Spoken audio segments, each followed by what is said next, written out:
Rain threaded midtown into sheets of liquid light, and the city looked like it had been wrapped in glass. Ellen Lewis walked fast, sleeves damp, breath fogging in little ghosts, that post-shift numbness clinging to her bones, the kind that smells like espresso and tired hope. 3 blocks to the apartment, 2 to the creaking radiator, just 1 to stop thinking. Her phone buzzed. Unknown number. A voicemail, 30 seconds long. She ducked beneath the bodega awning, dropped stitching the sidewalk like silver staples, and pressed play. A man's voice, low, disciplined, the kind that folds a room into silence without raising itself. Midnight. Don't be late, and don't wear red. Not comedy. Not a wrong number oops from some drunk stranger. There was the faint clink of ice against crystal, carpeted quiet, a hush of money. She almost laughed anyway, a soft exhale against the cold. She hit delete, or she thought she did. Then she kept moving, the rain turning her coat a shade deeper, the city pretending it didn't see her. On her block, a black SUV slid along the curb like a shark fin. She didn't notice. She was counting the rungs of her ladder, key, lock, door, sanctuary. The lobby's yellow bulb sang its electric complaint. Up the stairs, down the narrow hall that smelled like boiled cabbage and someone's too hopeful incense. She set the tote down, let her head rest a second against the wood, and inhaled quiet like medicine. Another buzz, same number. No text this time, no second message, just the throb of connection and the manicured silence that followed. Spam, she decided, tossing the phone onto the small table with the chipped blue bowl. Big budget spam. At 11:38, headlights combed her blinds. A car door closed with a certain softness. No slam, no show of force, just certainty. Ellen shouldn't have looked, but curiosity was her worst-kept secret.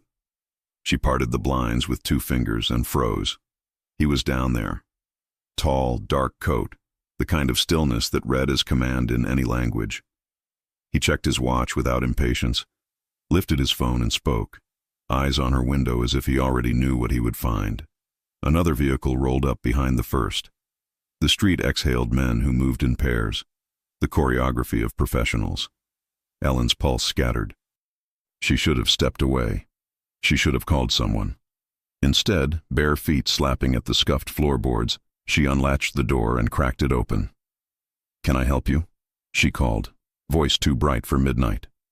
For a single fraction, he looked relieved, like a knot he'd carried too long had loosened by accident. Then the expression shut off. He lifted 2 fingers in a tiny surgical gesture. Boots pounded the stairs, the quick, contained thunder of men built for this moment. She slammed, but the door hit a shoulder that felt like oak, a cloth clamped over her mouth, a sting, air gone crooked.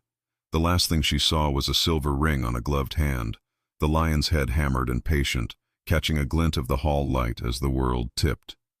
Cold woke her, hard, honest cold, concrete under her spine, metal in the air. A single bulb swung, throwing a hush of shadow across walls that didn't like to be watched. Her wrists burned where nylon bit. Voices whispered from the corner, calibrated, not careless. He stepped out of the dim like a verdict that had learned elegance. Black shirt beneath a tailored coat, sleeves pushed, forearms corded. No watch. The lion ring was the only ornament, a kingdom made into jewelry. He didn't need volume.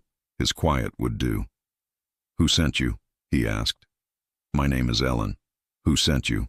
he repeated, closer now, but without impatience. As if patience itself owed him rent. "Nobody," she managed. "I work at Rodriguez Coffee on—" "Then you know the number that called you," he said, "was not for cappuccinos." Her breath stuttered. "You grabbed the wrong woman." He studied her face with the focus of a man who reads people like documents. The fight under the fear, the quick math behind the eyes, the way her chin held the line. From the doorway, another voice, a rasp with loyalty in it. "She's a mirror, boss." "Close enough, but not enough to fool me," he said, without looking away from Ellen. He tilted his head, and the lion flashed. "Tell me about the message." She swallowed. Midnight. Don't be late. Don't wear red. She held his gaze. I deleted it. It deleted itself from the record too, he said, almost to the room. Interesting. He lifted a hand. A door opened behind her like a trap being gracious. The room beyond was a contradiction. Silk sheets, velvet drapes, a chandelier soft as frost. Luxury curated to embarrass fear. A tray arrived. Bread, fruit, water collecting pearls of condensation. The lock clicked, practical as a period. Time misbehaved. She paced. The chandelier hummed. She stared at the water like it might be a test. The door swung and he came in again, coat gone, sleeves rolled. That bare band of skin around his wrist, where a watch might have sat, looked like a missing word. He scanned the tray, then her, then the window, then back. If I wanted you dead, he said, you wouldn't be thirsty. Assuming competence is a start, she snapped, because surrender felt like the wrong language. What's your last name? Lewis. Ellen Lewis. He tasted it, as if names carry weather. Drink. She didn't. He eased the bottle closer anyway, the smallest courtesy, and a more dangerous one than kindness shouted. Why me? She asked. Why this? He didn't sigh. Power never sighs. But a breath passed through him that sounded human.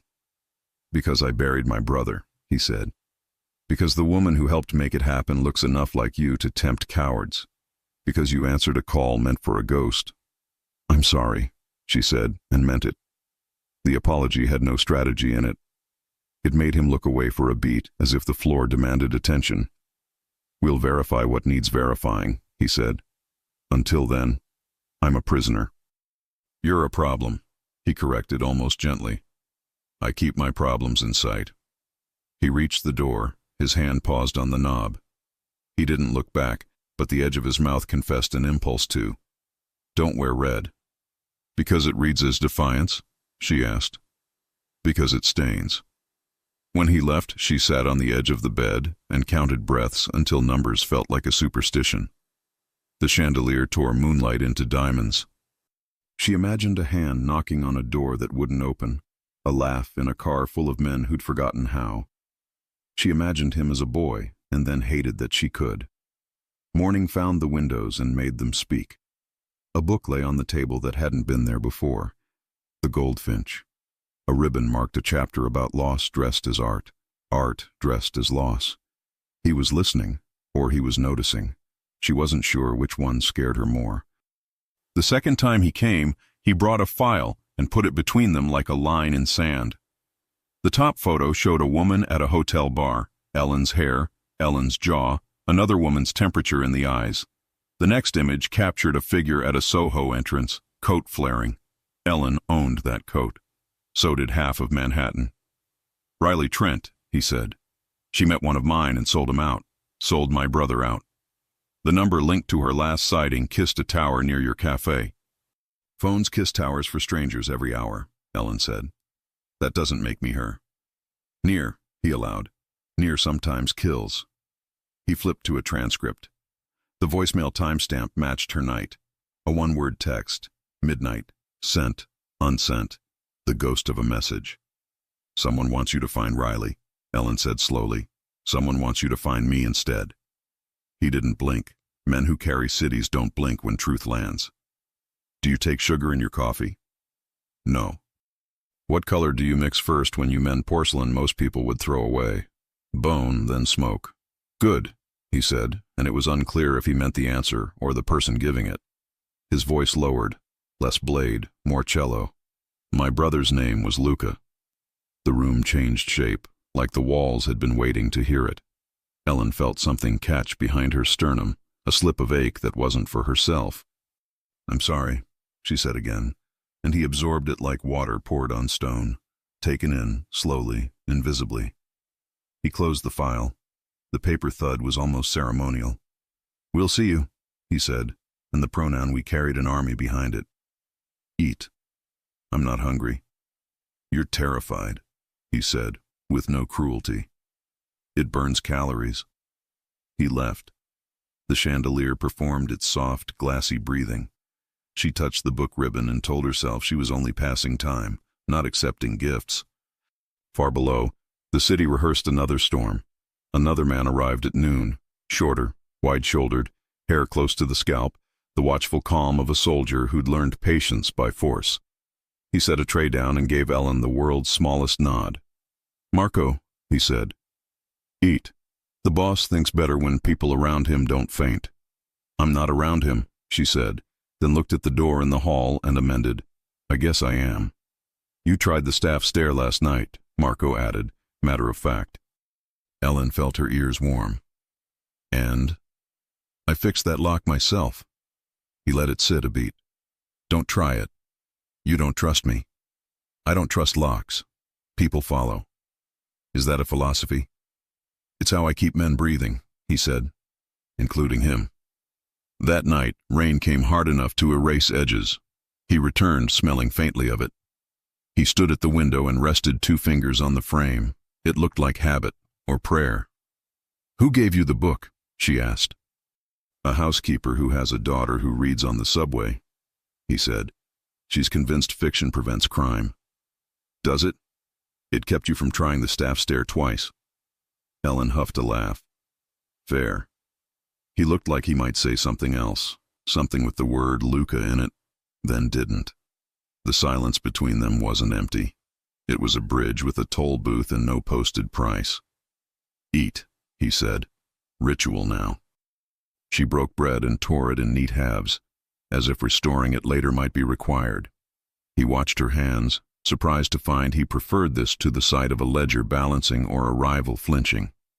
He left, and for the first time, he hesitated at the door. Half a breath, a fraction, the ghost of a man who almost looked back. Across town, a woman watched a grainy feed on a tablet. Ellen's profile, her lifted chin, the way David's shoulders squared, then softened. "Close enough," the woman murmured. "Close enough to cost him." It rained harder. The chandelier brightened, then dimmed, as if deciding whose side it was on. Ellen lay awake and listened to the house breathe. Somewhere in the hall, footsteps paced, measured, restrained, counting something she couldn't name. The wrong number replayed in her head, the right voice threaded through it like wire.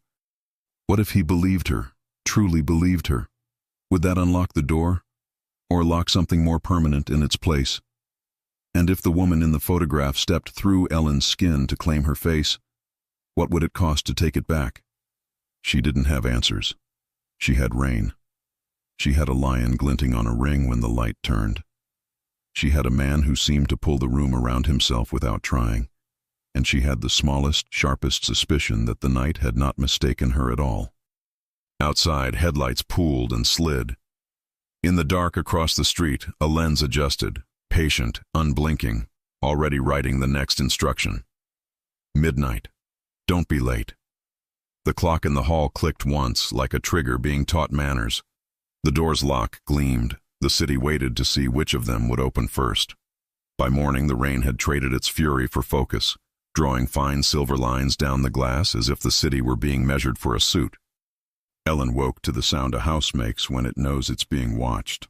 Velvet quiet, careful footsteps, the faintest echo of someone delaying a decision in the hall. The chandelier no longer glittered, it glowed, conspiratorial. On the table, the goldfinch lay open where she was certain she had not left it, ribbon moved 2 chapters deeper. He had come in while she slept, or someone had, someone who believed stories could keep a mind from breaking. She washed her face in a bathroom curated like a magazine spread, and caught her reflection in the mirrored door. The same brown hair, the same stubborn mouth, the same eyes that refused to cancel hope. But the room added something. Edges.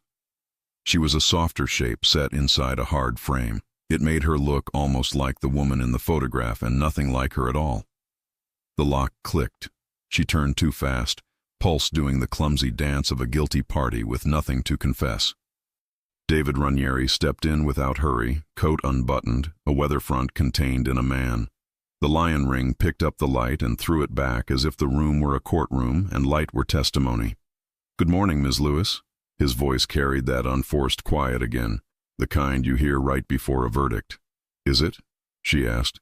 Hard to tell inside a jewelry box. The corner of his mouth acknowledged the joke without paying for it. He set a second file down, a thinner one, elastic-tired, edges softened by use.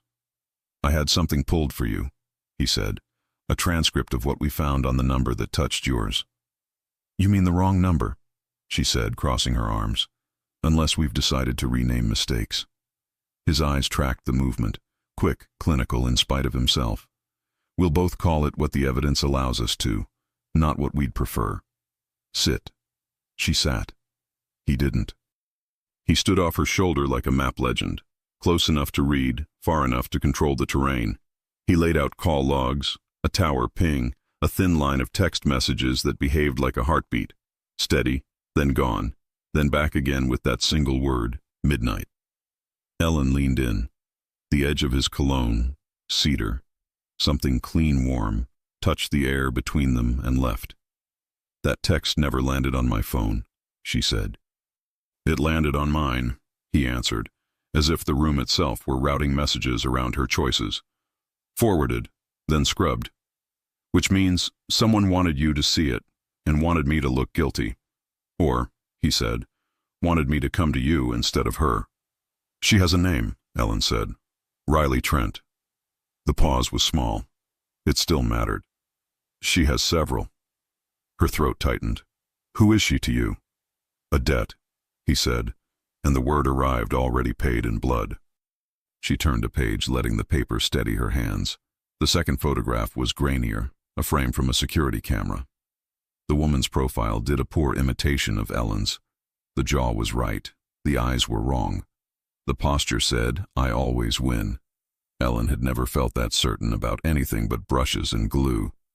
She stands like a blade, Ellen murmured. You stand like a question, he said. Is that worse? It is more dangerous to me, he answered, too honest for theater, too fast to be staged. Silence drew a circle around them. From the corridor, a whisper of muffled radios, then the hush again. David shifted his weight, and the floor did not dare complain.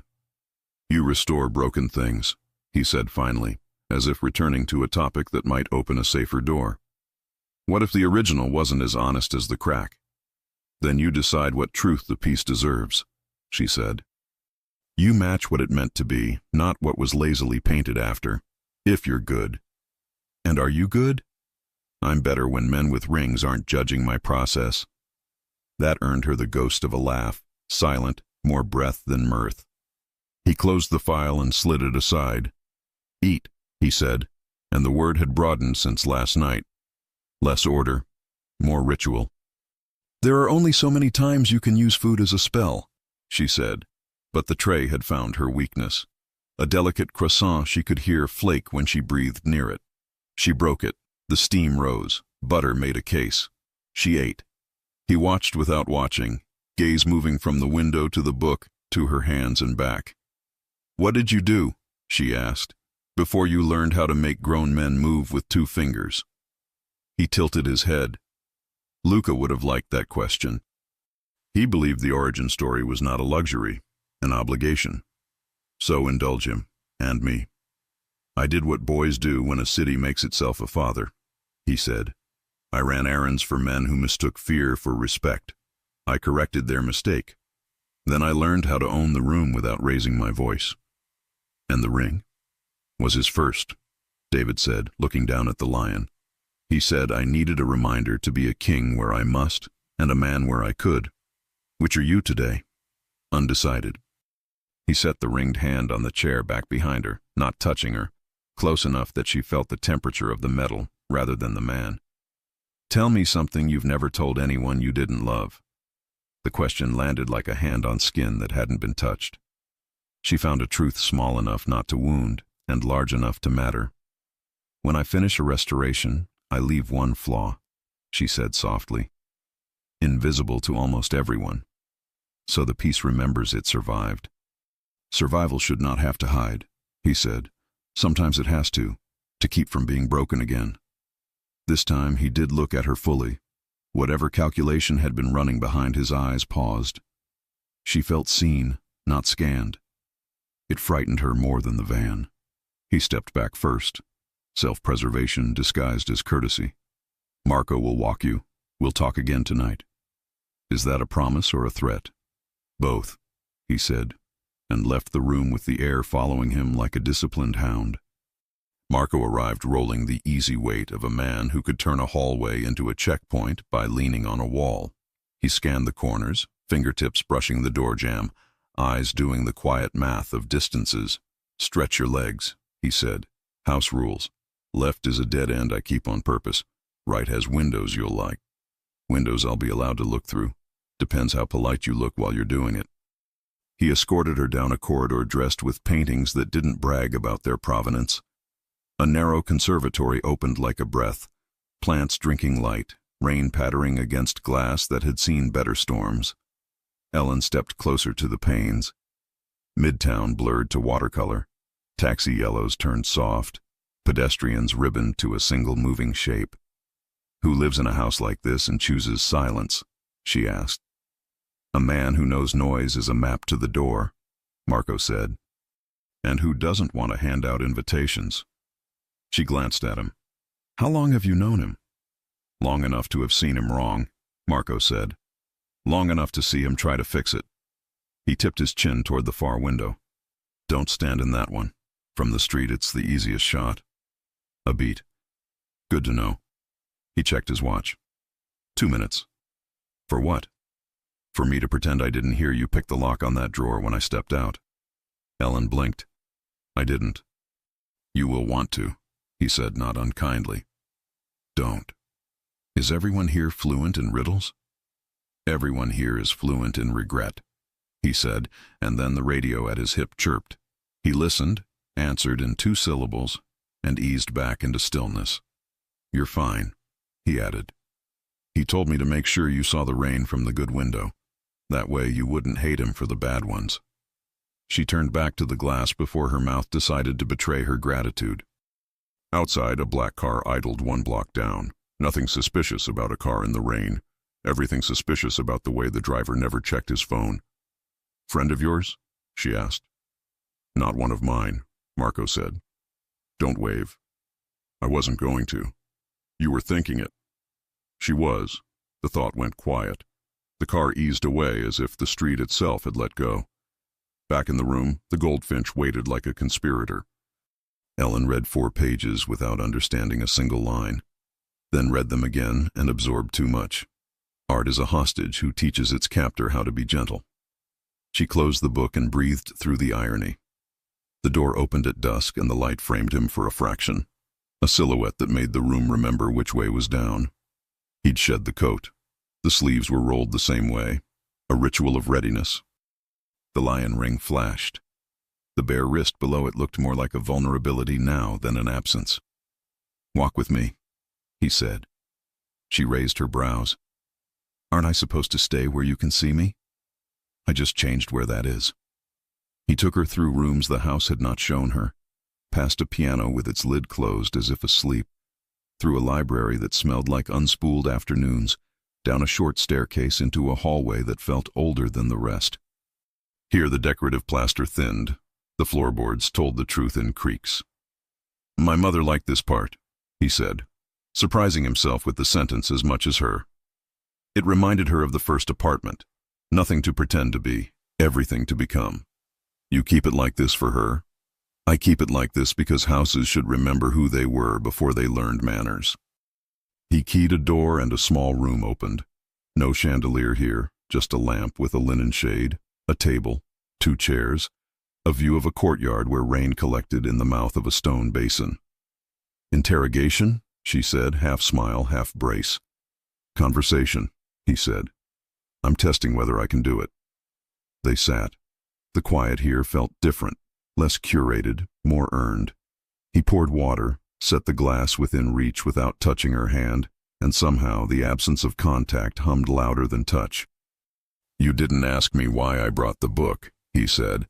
I assumed I wasn't supposed to know you brought the book. I don't care what you're supposed to know, he said. I care what keeps your mind from chewing itself when the house goes quiet, and what keeps yours from doing the same. Luca, he said. Then, after a breath, Counting the people I won't allow to be collateral. It's a longer list than when I started. You're on it. It landed between them with the weight of a choice already made. Ellen felt it like a change in air pressure. She did not thank him. Naming it would make it smaller. Tell me about Riley, she said, back to the blade. Or whatever name she buys with false IDs. What do you want to know? Why a woman who looks like me is the ghost that keeps you pacing? He leaned back, the chair accepting his weight like an old friend. Because she learned early that people tell their sins to someone who knows how to keep a straight face. Because she decided the world owed her interest on what it stole. Because she mistook proximity for power. She wanted to be near rooms where decisions got made. She didn't understand the cost of owning those rooms. And Luca? He believed proximity could make a better man out of anybody. His mouth tugged, including me. He was wrong about some men. He was rarely wrong about me. Was he wrong about her? He hoped she'd change, David said. Hoping is a kind of gamble. He always bet on people. And you? I count cards. Thunder folded itself in the distance. The lamp breathed. He studied her the way a man studies a painting to decide if it's a masterwork or a forgery, looking for the tell that proves time instead of imitation. You keep leaving one flaw, he said, returning to her earlier confession. Where would you leave it on me?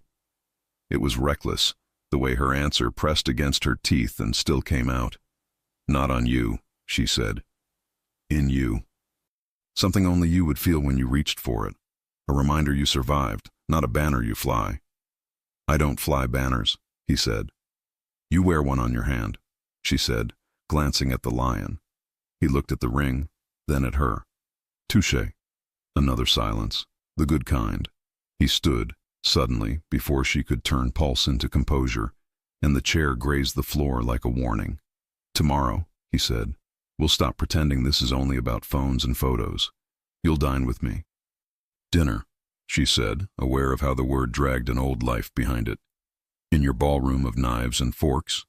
In a room with candles, he said, and with witnesses who don't speak unless I ask. You make that sound reassuring. It is, given the alternatives, he said, and for the first time she noticed the tired edge to his eyes. He looked just then less like a legend and more like a person wearing one. He walked her back through the house. At the library door he stopped so abruptly she nearly brushed him. Nearly. Her shoulder warmed in the ghost of a touch that never happened and felt louder than if it had. He tilted his head, listening to something she couldn't hear. Then he moved to the window and adjusted the curtain 2 inches. From this angle she saw it too. A camera glint across the street, small, patient, unblinking. Whoever held it had chosen a vantage with a stubborn confidence that read as I live here now. He didn't curse. He didn't bark. He simply breathed out once, as if to fog the glass, and the fog did not come. Is that her? Ellen asked, voice low. Or someone who owes her a favor, he said. Either way, they're early. You expected them? I expect everyone, he said. It keeps me from pretending. Marco appeared in the doorway a heartbeat later, drawn by a signal that wasn't visible. David didn't look away from the glass when he spoke. Shift the outer ring east. Don't spook the bird. Copy, Marco said, and vanished back into the house like a pulse into a wrist. David let the curtain fall. The window returned to being a rectangle of weather. He turned, and whatever decision he'd made remained unannounced. Tomorrow, he said again, softer now, in agreement with himself. Wear something that isn't red. I don't own red anymore, she said. Good, he answered, and the word had 3 meanings she could feel but not name. At her door, he paused with the handle in his hand the way he had last night, caught between leaving and admitting he didn't want to. The lamp behind her made a small halo at her shoulder. He looked at it, not her, and said, almost to the wood, If you see a flaw in me I missed, tell me. I prefer the kind that can be fixed. Not every flaw is supposed to be fixed, she said. Some are meant to be forgiven. He swallowed like a man who didn't practice that word often. I'm out of practice, he confessed. Practice on someone who can't break you, she said gently. He met her eyes then, fully, like stepping into weather, and something unscripted crossed his face. He inclined his head, as if they had made a bargain neither would write down. The door closed. The lock turned. The chandelier brightened by a whisper, as if an unseen hand had touched the dimmer and reconsidered. Ellen leaned against the panel and let her breath even out. Through the wall, she heard it again, the measured pacing of a man who insists on walking his ghosts until they sleep. She opened the goldfinch and found her place and lost it again and didn't mind. Across the street, the small camera adjusted by a fraction, then settled, patient as winter. On the nightstand, her phone lit with an unknown number. No ring, only the glow, long enough to show a preview she shouldn't have been able to see. Midnight. Don't be... The screen went dark. The rain started again, louder, as if something had tapped the sky on the shoulder and said now. By evening, the house behaved like a theater catching its breath before the curtain lifts. Lamps lowered themselves to amber. Hallways learned how to hush. Somewhere a piano kept its lid down like a secret. Ellen stood before the tall mirror and took inventory. A simple black dress that didn't apologize, hair loose because armor sometimes looks like softness, a pulse learning a new tempo. She told herself not to like the way the dress made her feel tall. She told herself a better lie, that none of this would matter after tonight. Marco appeared right on the edge of a knock, as if courtesy and caution had struck a truce. "This way," he said, and offered his arm without touching. They moved through corridors scented with old books and faint citrus, past a portrait that refused to stop watching the room, down 2 shallow steps into something candlelit and deliberate. The dining room was a study in calibrated warmth, copper glow pooling on polished wood, crystal behaving like it knew how to listen. Only 2 places were set. The third chair at the head remained politely empty, as if power could attend without sitting. David was on his feet. Black shirt, sleeves rolled, the lion ring a quick silver punctuation near the candle's flame. He did not look surprised to see her beautiful. He looked prepared for it, in the precise way a man prepares for outcomes he can't afford to mishandle. "Ms. Lewis," he said, with the barest inclination of his head, "thank you for indulging my theatrics."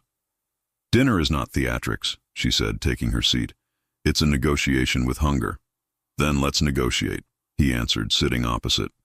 They started with silence, seasoned properly, no performative pauses, just the measured ritual of passing, cutting, tasting. The lamb gave under her knife with a soft surrender. Rosemary lifted and argued with the wine until the wine admitted it had been sharpened for this purpose. He asked her about kiln cracks and museum ethics. She asked him about the piano and who refused to keep it tuned. He said, "My mother." She said, "Mine sang along to the radio like it owed her rent." He smiled, a real thing that didn't ask for permission. It struck her then. This was the most dangerous room in the house, not because of weapons or windows, but because he was trying to be human in it. "Tell me a time you were sure and wrong," she said, surprising both of them. His gaze held a beat too long. "I thought a man would leave a dock at 2:10 a.m., he said. He left at 1:55. I arrived at 2 wow. 10 minutes changed a map. Maps are arrogant," she said. "They think scale can replace experience." "And you?" "I thought I could live without being wanted," she said, fork warm under her fingers. "Turns out I got very good at it. That's not the same as happy." The candle between them leaned a fraction, flame finding a new angle. He rested his forearm on the table, ring catching light. "I won't pretend I don't use wanting as leverage," he said, "but I also won't lie about it." "Please don't," she said softly. He lifted his glass, then paused, the rim hovering. "To the difference between leverage and care," he said. She touched her glass to his, "and to recognizing it in time." They ate. They let the clock in the hall keep its opinions to itself. Somewhere near dessert, he set his napkin down and slid a folder across the table with 2 fingers, the way you pass a fragile artifact you've decided not to hoard. "I had my people reprocess the image," he said. "Under a different light model. You were right." She didn't touch the folder. She looked at him. About the photo. About the lie, he said. The hand that made it belongs to someone who can afford patient mistakes. Riley. Riley has many hands. His expression thinned. This one is closer to us than I'd prefer. How close? Inside the circle that pretends it doesn't leak. He considered the empty chair at the head of the table as if it had offered commentary. Close enough to know what makes me pace. Your brother, she said. He exhaled once, as if the candle had asked him to. Luca liked to drive upstate when the city got loud. He'd make me pull over for peaches from roadside stands and call it strategy. He said sweetness was armor men forgot to wear. And Riley? She was a summer he tried to keep. Summers don't keep. He looked down into the wine and found nothing useful there. She decided what she couldn't have must be punished. And you enforced that decision for her. I enforced my own, he said, too calm to count as denial. I am reevaluating the evidence. He was doing it right there, and whatever part of her had been pleading to be believed went very quiet.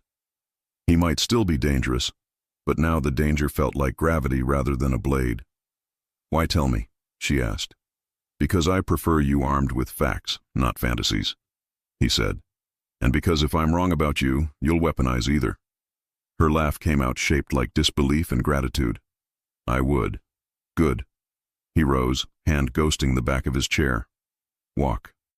They carried their silence down a narrower corridor, past the piano with its lid still closed. He stopped without warning and opened it. The first notes spilled out hesitantly, as if surprised to be invited. He didn't play a song so much as he let sound remember itself. Ellen stood by the fallboard, feeling the room rearrange around what music does to a house. You play like a man who trusts his hands more than his head, she said. I run a city with both, he answered, not stopping. But this asks for neither. It only asks for permission. And do you give it? I'm giving it now. He closed the piano softly, not a finish, an ellipsis. They moved again, into the old hallway he'd shown her in the afternoon, where plaster grew honest and the floor kept nothing to itself. He opened the small room with the linen-shaded lamp and the view of the stone basin collecting rain. Why here? She asked. Because this room tells the truth, he said. And because I'm about to show you something that prefers it. He set a slim device on the table, an encrypted handset, matte black, its screen already awake. He navigated a path she couldn't follow and brought up a single text chain, a contact labeled with nothing but a white chess knight icon. The messages were spare, transactional, wrong. Among them, a line that had colonized her life. Midnight. Don't be late. Don't wear red. From this phone? She asked, throat dry. From one clone to it, he said. Routed through 3 clean towers and a boutique carrier we audit twice a quarter. Someone inside, she said. He nodded once. Someone who believes I read at midnight. They're right. Lightning stitched light across the courtyard. The lamp flickered and committed to staying. She could feel it now, how the house listened to him and was learning to listen to her. Say it, he prompted. What? She asked. The conclusion your face already wrote. That I'm not the message, she said. I'm the mirror. And that terrifies me more than being the target, she admitted. He didn't pretend not to understand. People shoot mirrors when they don't like what they see. Or they fall in love with them, she said, and the sentence hung between them like a dare that wanted to be taken back. His gaze dropped to her mouth and then away, not prudish, not coy, disciplined. There's a reason mirrors get covered in houses of mourning, he said. You can lose yourself inside a face you're not ready to keep. She should have stepped back. She stepped forward instead, enough to feel the heat that lives between two people who have been pretending to be colder than they are. Neither of them touched. Both of them did. Why do you pace at night? She asked. To wear grooves deep enough that my ghosts have somewhere to sleep, he said. Tonight they're quiet. Because of me? Because of the decision I'm making about you, he said. And which is that? If I can't prove you are who I feared, he said, then it follows that I must protect you from who I am. She swallowed. That's not an equation. It is if you live the way I do. He set the device aside as if ending a conversation with a witness. Tomorrow I'll take you out of the house for an hour. Her heart jumped. That sounds like parole. It sounds like bait. The word changed the temperature of the room. She didn't flinch. She breathed, slow, careful. And if the trap closes? Then I close it on the hand that said it. Whose hand is that, David? I have a short list, he said, and a longer memory. Thunder rolled like furniture moved on a floor above. He stood. She stood with him, finding her balance a moment later than she'd have preferred. He reached for the door and paused the way he always did, caught between leaving and staying. Why black? He asked. What? Your dress, he said, and for the first time tonight he sounded like a man asking because he wanted to hear her answer, not because he needed leverage. Why not blue, or, God forbid, red? Because black listens, she said, and I needed the room to hear me. It does, he said. I do. He opened the door. A ripple of air came in. The house changed key, a note she felt along her arms before she named it. Marco appeared in the corridor too quickly to be an accident, radio at his shoulder alive with someone else's urgency. His eyes took one look at David's face and answered for him. East cameras just blinked, Marco said, and came back with a glare. Same angle as this afternoon. Across the street? David asked. 3 windows, Marco said, and a 4th that shouldn't exist. Ellen's skin went cold in a way that had nothing to do with drafts. The small camera she'd clocked earlier now had friends. David's voice simplified. Outer ring east, no noise. Let them think we haven't noticed. And if they try the service alley? Marco asked. Make it boring for them, David said. Boredom saves lives. Marco was already moving. David turned back to Ellen and, for the first time in days, reached for her without lying to himself about why. His hand brushed her wrist, barely, warm, specific. The touch was a question. Her pulse answered yes before she could deny it. I need you to trust me for the next 10 minutes, he said. Even if you hate me for what it looks like. I don't hate you, she said too quickly, then recovered. Not tonight. Good, he said, because I'm about to give the watchers what they came for. He stepped into the hallway and raised his hand, the same 2-finger signal she'd seen the night her life tilted. The house obeyed in smaller, subtler ways this time. A lamp lowered, a door drew itself nearly closed. A shadow took 1 step left so that a camera would see exactly what it had paid to see. Walk beside me, he said. They moved together down the long corridor toward the library, the old plaster throwing them a softer echo, the carpet muting their heat. He didn't touch her again. He didn't need to. The performance required proximity, not possession. He stopped at the library window and pulled the curtain 2 inches just as before, and the street performed its part. A blink of reflected glass, the impression of a lens correcting, adjusting, hungering. Smile, he murmured. She didn't. She did let her mouth soften on one side, the suggestion of a woman who couldn't help herself. He stepped a fraction closer, enough to be read as gravity. To the camera, they would look like a secret in the making. To themselves, they looked like people who had run out of safe distances. Now, he said very quietly, turn away. She did, toward the doorway. That's when the light went thin, as if electricity had been asked to prove its loyalty and failed. The house held its breath. Somewhere deeper inside it, glass chimed. Polite, distant, wrong. What is it? She whispered.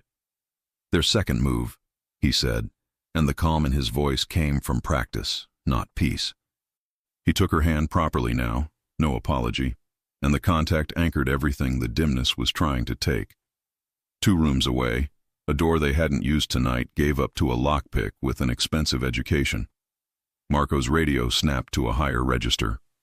The house decided to stop pretending. Back, David said. Service stairs. He didn't run. He moved fast. That smooth, controlled speed of a man who has practiced evacuation enough times to never call it that. Ellen kept up, breath steady because panic ruins footing. The service corridor smelled of cedar and the past. Behind them, feet that weren't invited found the parquet and liked the way it sounded. At the stairhead, a shadow slipped across the landing below, brief, clever, armed. David drew a weapon she hadn't seen him carry, a black curve that looked like an opinion made of metal. "Stay behind me," he said. "You're bleeding if you get reckless," she said, and the sentence made sense to both of them, even though no blood had been drawn. He glanced back, that same unscripted look from the piano, and then the look was gone, replaced by the man the city knew. The first intruder reached the corner and froze a fraction too late, reading a room full of decisions already made. David's shot was disciplined, placed, persuasive. The man folded. Another set of boots faltered. Marco's voice, closer now, cut through with the efficient mercy of someone who never shoots to show off. "Two more," he called. "Copy," David said. Ellen didn't see the third figure until the figure saw her. A flicker of recognition where there shouldn't have been any. A woman's height, a man's jacket, a neutral walk that read, "I belong anywhere." The silhouette lifted an arm, and in that breath-long sliver of time, Ellen saw a flash of cold logic. If you don't like the mirror, shatter it. David moved first. His shoulder hit hers to pull her out of the line, a hard protective correction that left heat where it landed. The shot went wide and chewed the stair rail. Wood splintered like a warning.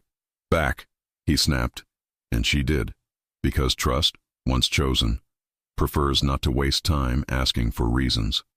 The house found its alarm voice, low, internal, designed not to wake the neighbors. Doors that could lock did. Doors that shouldn't open learned not to. The intruder pivoted to flee and met Marco coming the other way.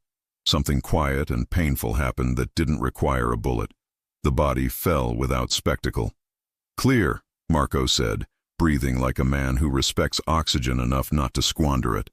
"Not yet," David said, eyes angled toward the east wing, where a window he'd closed every night for 10 years now stood an inch ajar. They listened.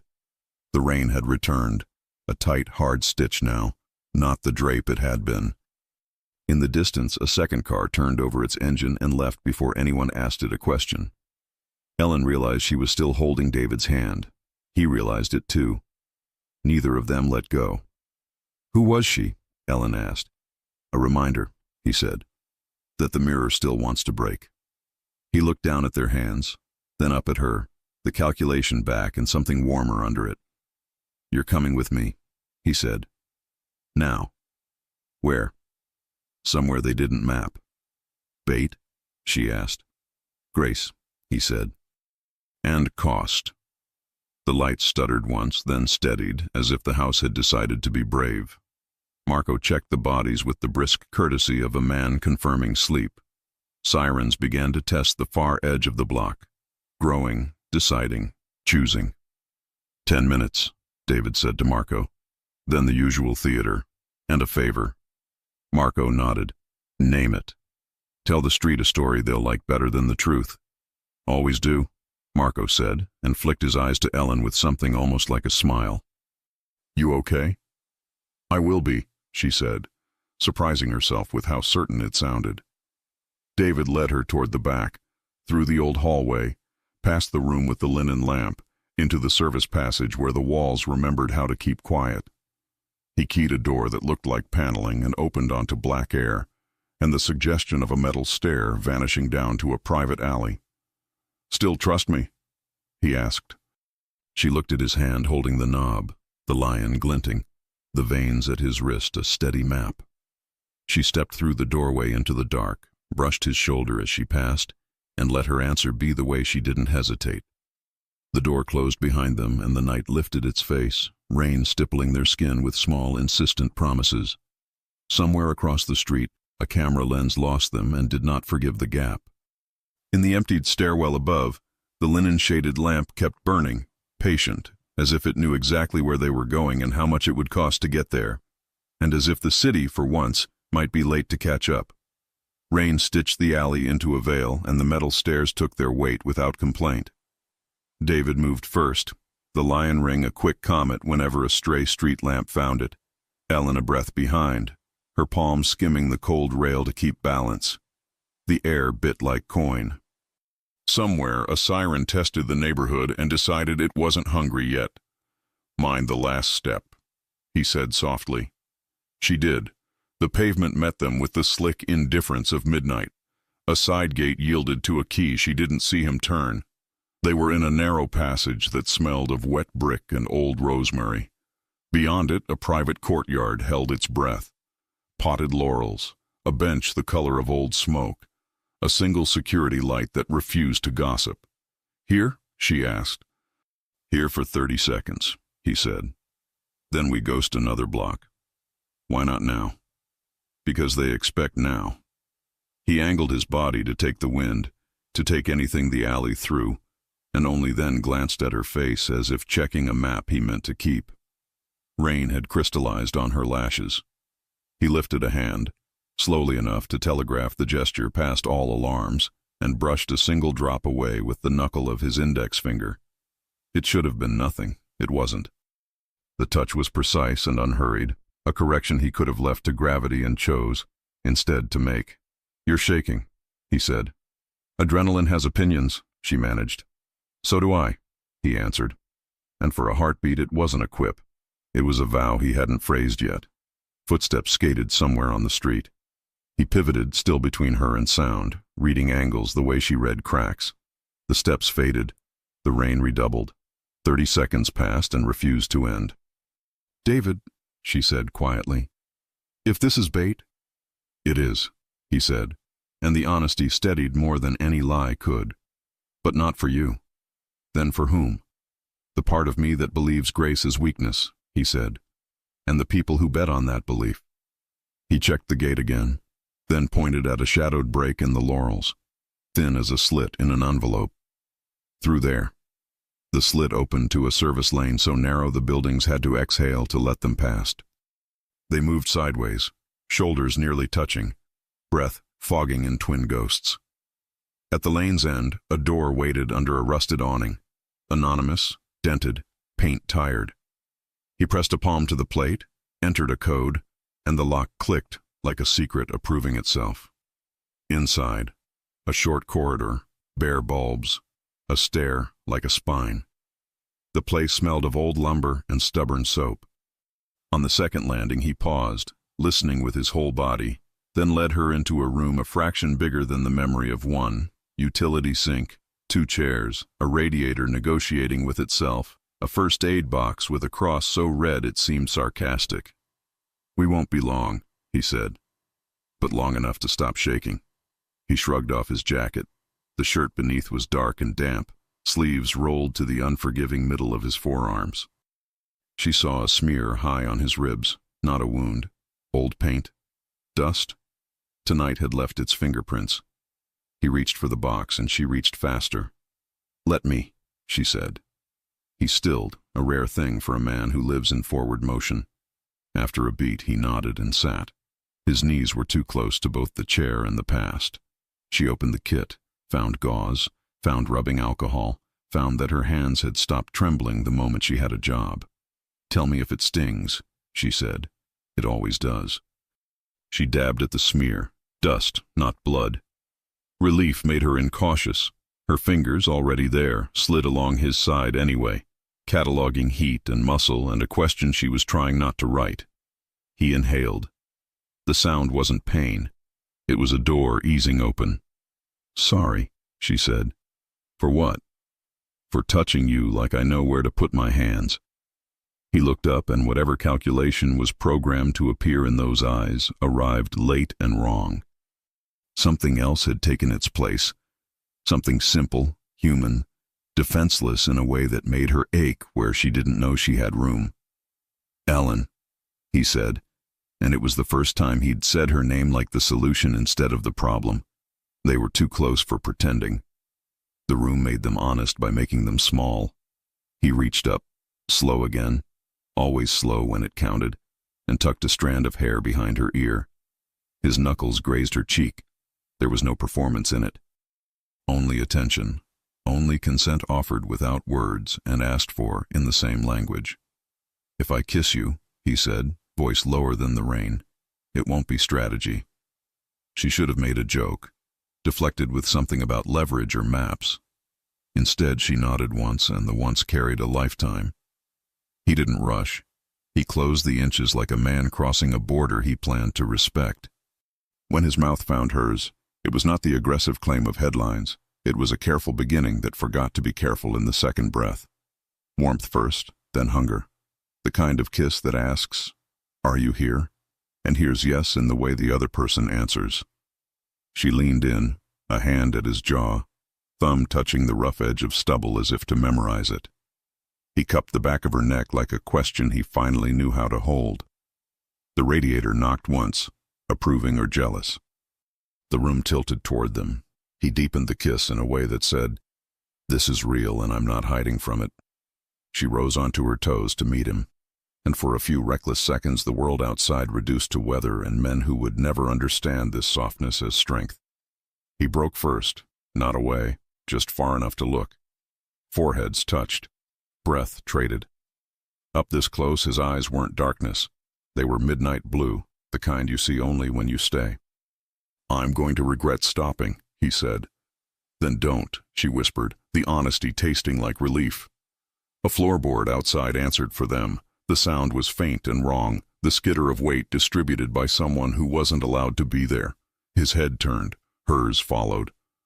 He stood in a single disciplined motion, the gentleness folding up like a blade being sheathed. The room remembered why it existed. "Behind me," he said, already moving. She stepped into the negative space his body created without thinking. The door's shadow shifted, the smear of a boot cutting a strip of light. David drew his weapon, and the world narrowed to geometry. Door, sightline, angle. The knob turned a fraction, stopped, turned back. "Either they know we're here," he said, calm as a held pulse, "or they followed our air." "What does that even mean?" she whispered. "It means some people can smell choice." The knob turned fully. The door came in 3 inches and met his boot. The intruder made the mistake of pushing again. David's hand closed around the wrist that came through first. The gun clattered, and a short, quiet injury happened in the space between push and pull. A second figure tried the jam from the hinge side and met a lesson in leverage that would be painful to remember. The corridor coughed a muffled curse, then silence. "Third?" David asked the quiet. A soft click answered from farther down the hall, the almost sound of a lens retracting. The hair on Ellen's arms lifted. Somewhere outside the building, a car engine turned over and waited like a patient animal. "Marco," David said into the small radio clipped inside his waistband. "Ghosts in Stair B." "On my way," came the reply, a gravel promise. "Is this because of the Watchers?" Ellen asked. "Because of the story we fed them," he said. "They want Chapter 2. He checked the hall, then the stair, then the window, his mind laying out routes like thread. He slid the pistol back into its holster and turned to her as if he hadn't just returned 2 men to whatever gods they preferred. "I meant what I said," he told her, voice low again, closer to the kiss than the fight. "Not strategy." "Me too," she said, and felt the words take a seat in her chest and buckle in. He started to reach for her. He didn't know if it would be a hand to her face or just a reassurance to himself that she was still here. But the radio snapped again, sharper. "Boss," Marco said, and for the first time since she'd met him, the single syllable carried caution. "Detective on the line. She's coming with a warrant and a camera crew's appetite. 15 minutes, maybe less." "Rowan," David said, and something like respect intersected with calculation. "Of course." "What does that mean?" Ellen asked. "It means the city is about to take inventory," he said. "We need to be what they can live with." "And me? You're the one thing I won't let them catalog." From the stairwell below, a door banged, distant, unfriendly. Above, footsteps angled the wrong way. The building had learned it was a stage. Everyone wanted a line. He took her hand and didn't pretend there was another reason. "We're leaving by the roof," he said. They mapped the alleys. They didn't map the air. "Do you have keys to the sky too?" she said, breathless despite herself. "Only on Thursdays," he said, and there it was, the small smile that didn't belong to a myth. Lucky us. They climbed. The stairs sluiced rain from boots that had passed earlier. The light did its tired best. On the top landing, he pushed through a door that should have been locked and wasn't because someone had taught it to obey a different master.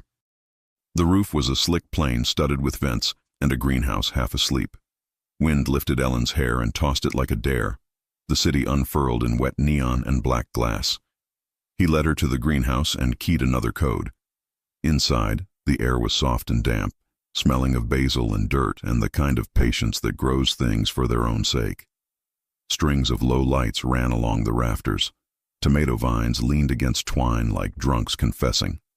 For 1 second, even the rain sounded shy. "This is illegal," she said, because the obvious needed a friend. "This is necessary," he said.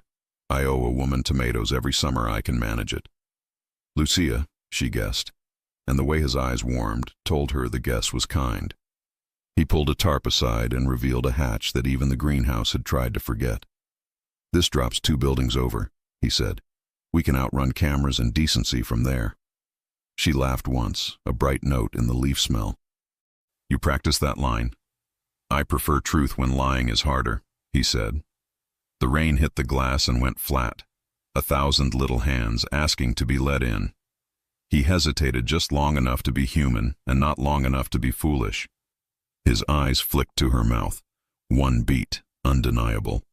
The kiss had been cut short by footsteps. The room had resumed. The roof wasn't a room, and that felt like permission. "David," she said, warning and invitation braided. He closed the distance the way he had before. Measured, certain, asking. She rose to meet him. The kiss was the same language in a different sentence. Deeper, a little wilder, the kind that says, "I choose this even while running." He held her waist. Her fingers slid into his hair, rain cool on the tips, heat everywhere else.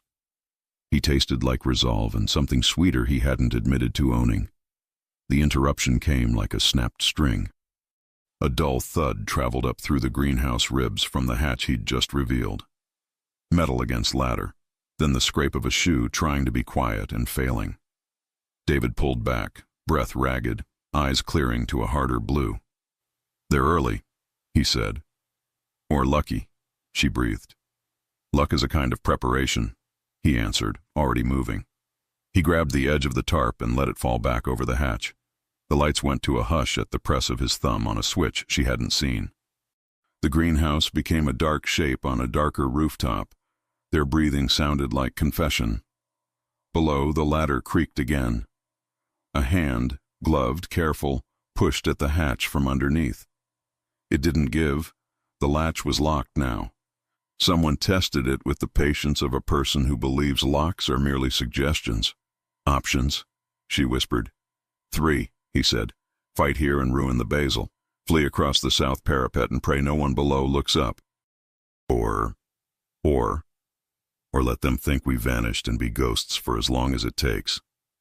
"And which do you recommend?" "The one that keeps you unphotographed," he said. "We disappear." He led her to the far corner where glass met brick. A slim service door wore a coat of paint so old it had become myth.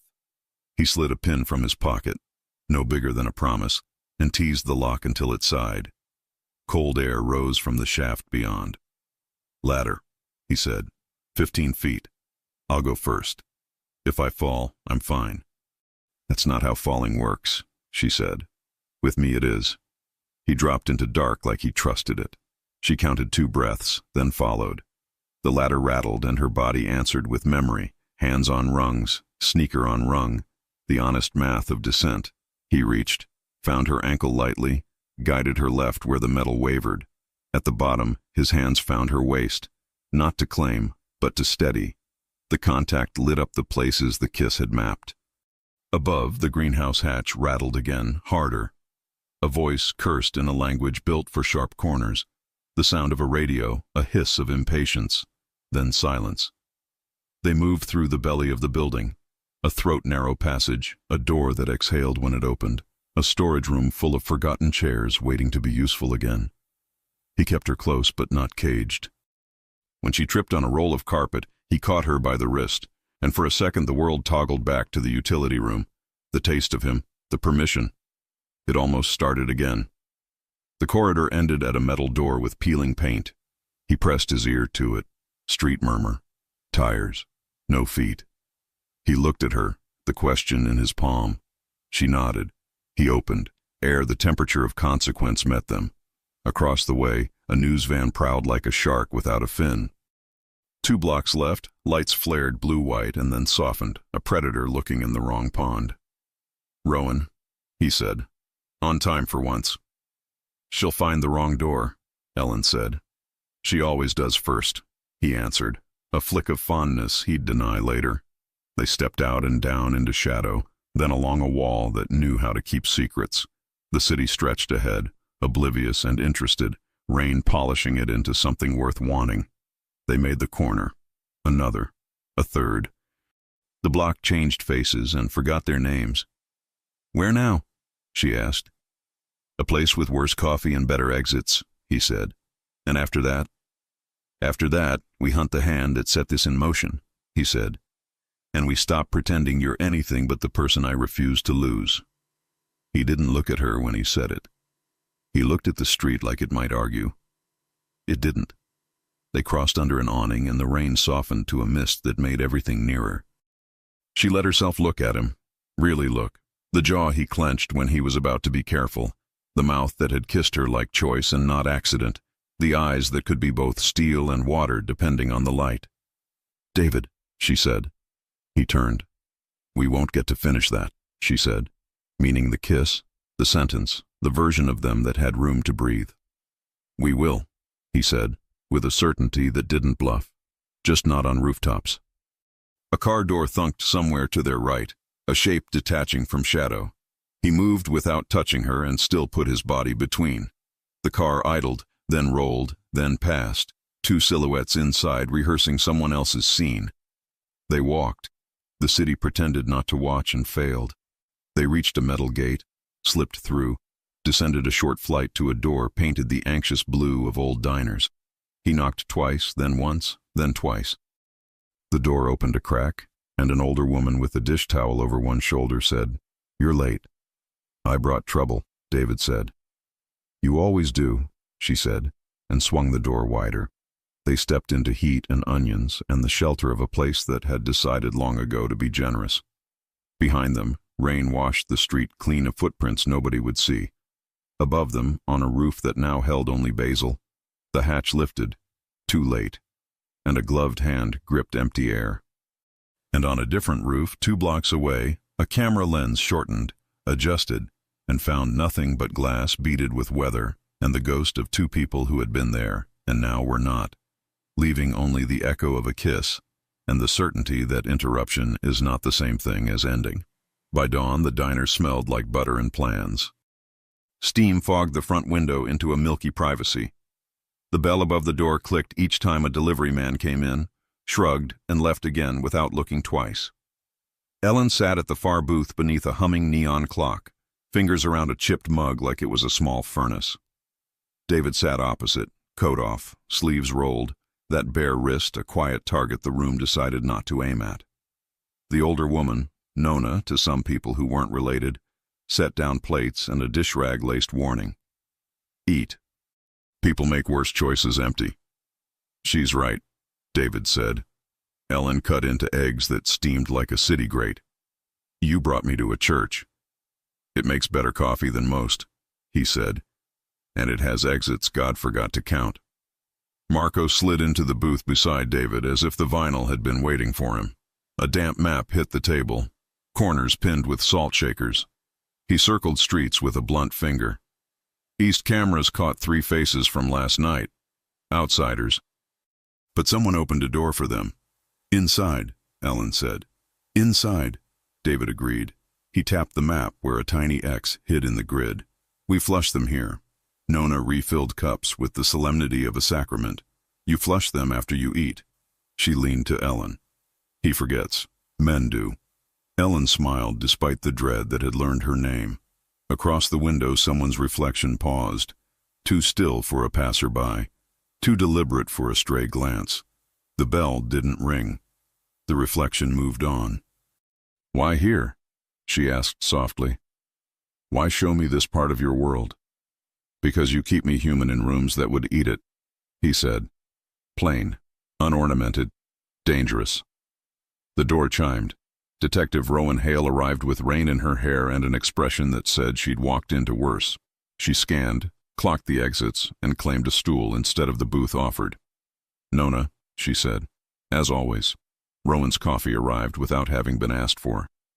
She turned the mug by the handle like it was evidence. "You running a kitchen or a command center, David?" "Depends on who's hungry," he said. Rowan's gaze flicked to Ellen. It wasn't unfriendly. It had the softness reserved for strangers who've been forcibly drafted. "You all right?" "I'm learning," Ellen said. "Careful," Rowan replied. "This curriculum has a high attrition rate." She turned back to David. "I'll give you 1 hour to make my day easier." "I'll need 30 minutes to make it harder," he said. Rowan's mouth twitched. "Then we're on schedule." Marco's phone buzzed once. He read, exhaled through his nose, and slid it across. A photo. A gloved hand placing a folder in an office drawer Ellen recognized from the townhouse, the old wing, the linen lamp room. Underneath, a single typed line. "You wanted proof." The signature wasn't a name. It was a stamp, crisp, mechanical, a white chess knight. Ellen felt the floor tilt. "That icon," she said, memory splicing. The handset in the small room. The chain labeled with the same piece. David's eyes thinned. "We left that phone on purpose," he said. "This is them bragging." "Or baiting you to walk back in," Rowan said. "And I'm sure you'd never—" "Oh, wait. They think we're predictable," David said, standing. "We are, but for different reasons." Rowan slid off her stool. "Then take me to church." The townhouse didn't look like a battlefield in daylight. It looked like money that knew how to apologize. The outer ring had been doubled. Marco's men were stones in a river, part of the flow, redirecting the rest. Rowan walked through with professional disdain and secret appreciation. "Nice moldings," she muttered. In the old hallway, the house remembered to creak. The linen lamp room breathed out the faintly floral scent of dust and paper and complicated nights. On the table, a folder. On top of it, a single photograph, Ellen's face in profile, the angle from the library window, David 2 inches behind her, the distance between them a visible sin. The chess knight had been stamped in the corner, a white cutout on black. "Please tell me that's not your stationery," Rowan said. "It's an invitation," David said, calm enough to bother everyone. He lifted the folder. Inside, text chains, phone logs, a printout of a flight manifest with 2 names blacked out and a third circled, R. Trent. The date sat like a bruise, the night Luca died. Ellen's mouth went dry. "Lucia's sister." Rowan's mouth thinned. "I have a case file with that name and a note that reads, 'Uncooperative, elegant liar.'" "She framed me," Ellen said. "She's framing the house now." "Not the house," David said. "Me." He flipped to the last page. There, stapled to nothing, a small square of glossy, the lion ring on a gloved hand, frozen mid-gesture, the caption printed underneath in ruthless block letters, "Kings fall slower in daylight." Rowan's eyes cut to Marco.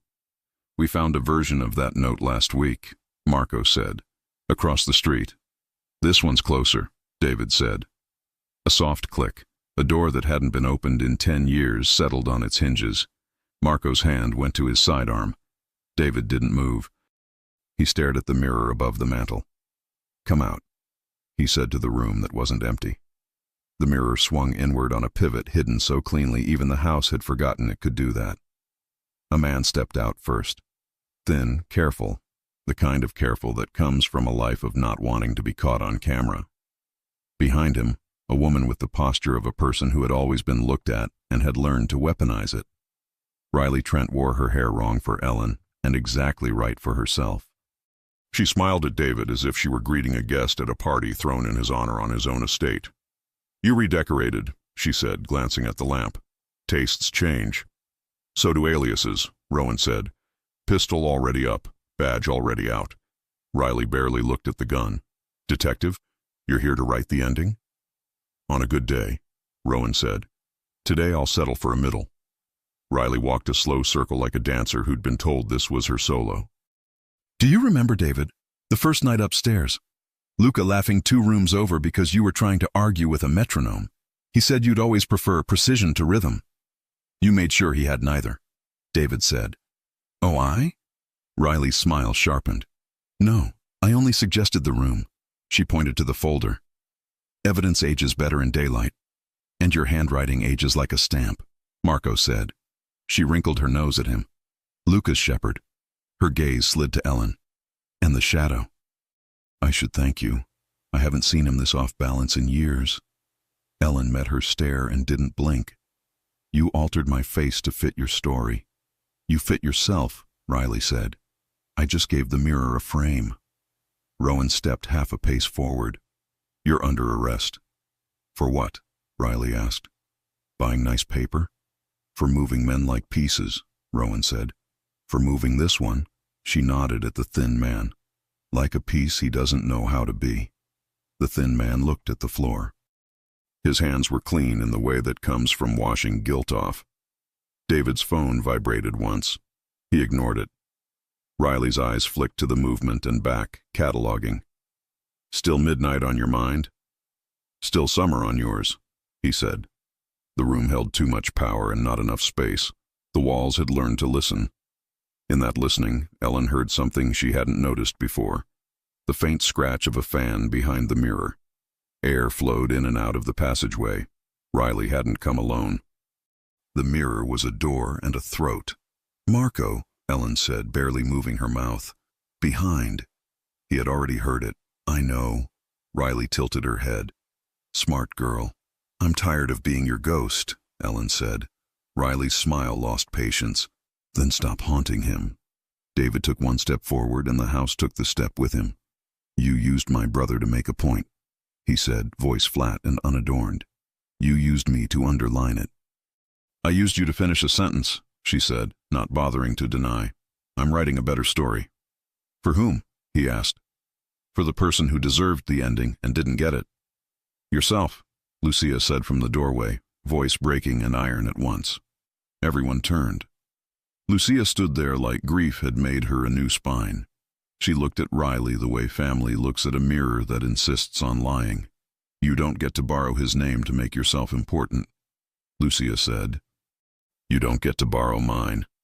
Lucia, Riley breathed, and for one heartbeat the armor dropped. Sister, not suspect. Girl, not architect. Then it lifted again, fast enough to cut. Rowan's phone pinged. She glanced, her jaw set. We've got 5 minutes before uniforms turn this block into theater, she said. Choose your stage. Riley looked at David as if trying to determine where the flaw would be if he were a piece of art. You always liked Grace, she said. Let me walk out. Call it that. Grace has a cost, he said. I paid, she said, just as the mirror's passage breathed in. 3 men stepped through, wearing the bland faces of professionals, from nowhere, for hire. The thin man flinched. Marco didn't. Rowan didn't shout. She didn't need to. Don't. One of the men reached for metal anyway. David moved before the verb finished arriving. Marco's shot paired it, a perfect harmony. The man folded. The room erupted in the polite chaos of trained people doing impolite things. Ellen hit the floor behind the settee without being told. Lucia dragged her nearer by instinct and memory. Rowan advanced with economy, a surgeon with less patience. Riley smiled. It wasn't pleasure. It was recognition. Here was her element. In the span of a breath, it was over. 2 men down, one aiming at a corner he had already lost. David stepped into his sight line and removed the weapon with a decisive twist that future weather would remember. Silence landed, heavy and hot. Riley's hands lifted, slow enough to look like art. Take me in, she said to Rowan. I've had worse rooms. You'll hate mine, Rowan said, cuffing her with a speed that erased theatrics. Riley leaned toward David as the metal bit her wrists. You should thank me. For what? For the girl, she said, chin flicking toward Ellen. Without me, You wouldn't have noticed what you needed until it was too late. He didn't answer because there were too many answers. He looked at Ellen, only for a second. It was enough. She felt the ground reassert itself under her shoes. Outside, sirens crested. The house inhaled. Marco's radio hissed a warning. Rowan's men moved, swift, professional, sweeping up the detritus of a fight they hadn't gotten to win. Lucia's shoulders dropped as if a tendon holding up the sky had finally been cut. Then the ceiling trembled. It wasn't structural, it was intentional. A low thud from the attic where no one had walked in years. All heads tilted up at once. Marco swore softly. We missed one. Two, David said, already moving for the hall. They staged a second exit. Rowan shoved Riley into a chair and handed Lucy the cuffs chain like it were a leash she knew how to hold. Don't let her make you talk, Rowan said. She's good at it. Lucia's mouth curled. So am I. David reached the stair, and Ellen was there beside him before he could argue. No, he started. Yes, she said. You need someone who sees edges. He took the first steps two at a time, and then made himself slow. This stair respected neither speed nor pride. The attic door yawned at the top, dusty, insulted by light. Inside smelled like old wood and older secrets. A single bulb burned without enthusiasm. The window at the far end was opened by an inch.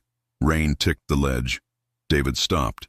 In the dust, boot prints, 2 sets, and between them, a single mark shaped like an inverted knight, stamped, deliberate, mocking. Ellen crouched near the print. They wanted you to see it. They wanted me to chase it, he said. And will you? He looked at the window, at the empty space where air had moved, at the city that had already started to swallow whoever had come and gone. He looked back at the woman who had kissed him like a fact and trusted him like a choice. The lion at his hand cooled. No, he said, surprising himself with the softness of the word. I'm done letting ghosts set the route. He took out his phone. Marco, he said, forget the attic. Lock the east block. Quiet. We're leaving. Where to? Marco asked. To pay for grace. They descended into a house that had been held together by will and the occasional bullet. Rowan was finishing Miranda with a patience that suggested she had coffee waiting on the other side of this arrest. Riley watched Ellen with something like professional curiosity. Congratulations, Riley said. You survived the audition. I wasn't auditioning, Ellen said. Oh, Riley murmured. You already have the part. Lucia tugged the chain and Riley's mouth shut. Sirens bled into the windows. Cameras tested their angles. The city, like a cat at a threshold, chose whether to come in. David crossed to Ellen. He didn't touch her in front of all these rooms and eyes, but the impulse lived in his shoulder. We go now, he said, before the street decides who I am today. Where? She asked. To the only place I can be something else. Rowan stepped in their path. If you run. I don't run, he said. I reroute. She studied him, then Ellen, and sighed like a woman who'd seen better men make worse choices. 2 hours, she said. Then my patience pays for nothing. Deal, he said. They moved, out through the service corridor, past the linen lamp room that had tried to witness too much, through the door that remembered how to be invisible. The rain had decided to bless and not punish. The block was busier, uniforms, neighbors peeking from behind curtains that might as well be theater scrims. As they reached the gate, a sedan across the street ignited, idled, and eased forward half a car length. The driver wore a cap. The passenger wore a face Ellen didn't recognize. The back seat offered a silhouette that was nothing like Riley and too much like a memory. David's hand tightened briefly at the small of her back. No claim, just a pulse. Don't look, he murmured. She didn't. She looked at him instead. They turned the corner, 1 block from the house, 1 block from the cameras, and stepped into air that tasted briefly like freedom. The text arrived before the thunder. Her phone, pocket warm, buzzed once. A number with no country code. 3 words. We're not finished. She showed him. He nodded as if a prophecy had been confirmed. Endings are for people who don't owe anyone, he said. And us? "We owe," he said, "but we pay together." A crack boomed behind them. Glass, not lightning. They turned in unison as a window on the second floor of the old wing burst outward in a glittering sheet. A figure climbed onto the sill, slim, fast, faceless at this distance, and leapt to the lower roof, then to the gutter, then to the alley with the trained grace of someone who had made a life out of exiting. Marco's voice barked in David's ear. "East alley, third. He's good." "So are we," David said. He looked at Ellen, and she saw the decision he'd made in the attic still alive in his eyes. No more chasing ghosts. Hunt the hand. "Ready?" he asked. She nodded. They ran, not away from the house, but toward the part of the city that still kept its secrets in daylight. The street opened. The rain eased. Somewhere ahead, a door waited that only two people could open. A vault, a confession, a future. Behind them, the chess knight lay stamped in dust, patient, believing itself the author. It wasn't. At the corner, a second car crawled into view, unmarked, forgettable. Its window slid down an inch, and a silver ring, another lion, flashed once, catching nothing but dull light. David stopped like he'd been pulled by thread. Ellen followed his gaze. A voice drifted out, amplified by nothing but memory. "David," it said, "let's finish this somewhere quiet." The car door clicked. The lion shone again. The face behind it tilted, familiar and impossible. A ghost that hadn't gotten the memo. Ellen's breath hitched. "Is that—" The rain held its breath too, and the chapter ended where choices begin, on a wet curb, with a past that refused to stay buried, and a love that refused to be collateral. 1 second before names and guns and forgiveness had to decide who they belonged to. The car idled at the curb, like a punctuation mark that hadn't decided what it meant. Rain turned the street to glass. David stood in front of Ellen, shoulders squared, the lion ring glinting once in the half-light. A familiar voice floated from the car window. "You always were quick with names." "Alessandro Vale," David said. "Luca's godfather, the man who had taught 2 boys how to survive." "Let's finish this," Alessandro said. "Somewhere quiet." Minutes later, 2 cars moved through the wet dawn toward the river warehouse. Ellen's hand rested over David's, steadying both of them. "The voicemail," she whispered. The clink of ice. It was him. David nodded once. "He taught me every tell. He forgot I learned faster." The warehouse rose out of the fog like a secret. Inside, rope and dust and river air. Alessandro stood waiting, elegant as ever. A smile cut from the same material as betrayal. "No entourage?" David asked. "Confession is private," Alessandro said. "You used Riley. You framed me," David said. "I gave you purpose," Alessandro replied. 2 boys, 1 heart for business, 1 for risk. I protected the city from the one who'd burn it. You killed Luca, David said. "I kept him from destroying you," Alessandro said softly. "And now you've undone it all. For her." Ellen met his gaze. "You mistook control for love." Alessandro studied her. "And you mistake love for a weapon that wins wars." "It saved him," she said simply. David's voice cut through the air, calm and lethal. "You'll come with us." "Grace?" Alessandro asked, amused. "Grace and cost," David said. Alessandro lifted his hand. 2 fingers, the same signal that had started this nightmare. The knife flashed from his sleeve. Ellen saw the shift, moved without thinking, colliding into David's shoulder. The blade hit air and skittered across the floor. Marco was there before the sound finished, pinning Alessandro's wrist. Rowan Hale stepped from the shadows, weapon drawn, eyes cold. "Hands visible," she ordered. "Try something clever and I shoot the clever out of you." Alessandro didn't fight. He only looked at David, something like pride cracking in his expression. "You learned grace," he murmured. "You forgot cost." "No," David said. "I'm paying it differently." Rowan cuffed him. Marco secured the knife. The detective nodded once, businesslike, not cruel. "You have your confession, Ranieri. Try not to waste it." When the door shut behind them, silence filled the space where power had lived. Ellen turned, hands trembling only now that the danger was gone. David reached out, fingers brushing her face. "You moved," he said quietly. "You would have," she answered. "I'm supposed to protect you." "You did, by letting me protect you back." He exhaled, a sound almost like a laugh, and drew her into his arms. It wasn't a performance. It was relief. Rowan appeared again, leaning against the doorframe. "I'm not writing a fairy tale in my report," she said. "Good," Ellen said, smiling.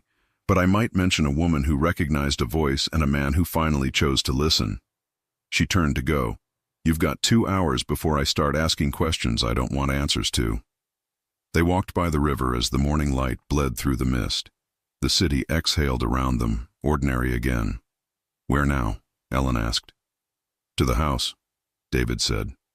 "To start over." Lucia opened the door with a quiet understanding only grief can teach. "Tomatoes are ready," she said. In the greenhouse, sunlight fractured through glass. The basil reached toward them like it remembered. David brushed a leaf, the lion ring catching light one last time. "Luca said sweetness is armor," he murmured. "And grace is cost," Ellen finished. He looked at her. "And love is choosing what you pay for." He leaned in and kissed her. Not the desperate rooftop kind, but slow, daylight soft, full of promises too big for words. When they parted, she smiled. "What now?" "Now I make a list," he said. "People we won't let become collateral. Exits we don't use anymore. And us?" He unclasped the chain from his wrist and placed it at her collarbone, the lion ring resting there like a quiet heart. "Us is the part I won't negotiate." Weeks later, they married under the maple tree behind the house. Rowan came late, dropping off a sealed file marked closed. Marco wore a suit that fit like forgiveness. Lucia read from Luca's old notebook. "Choose grace, pay the cost, don't do it alone." They danced badly, laughed honestly, and let the house fill with new noise. The lion stayed at Ellen's throat, a story rewritten. That evening, they stood beneath the lights, the city glowing around them. A small envelope arrived on the step. No name, no stamp. Inside, 3 words. "We're finished." The chestnut printed faintly beneath, fading like an echo. Ellen leaned her head on David's shoulder. "Looks like we won." He smiled. "We just stopped playing." They walked inside as the maple dropped one golden leaf, sealing the promise, the peace, and the ending that finally belonged to them. If you enjoy stories like this, take a moment to subscribe to the channel. That's how I'll know you truly liked it. Even if you're watching on your TV, grab a second to join this family of fans who love emotional and heartfelt stories. Your support means everything, and it helps us bring you even more tales like this one.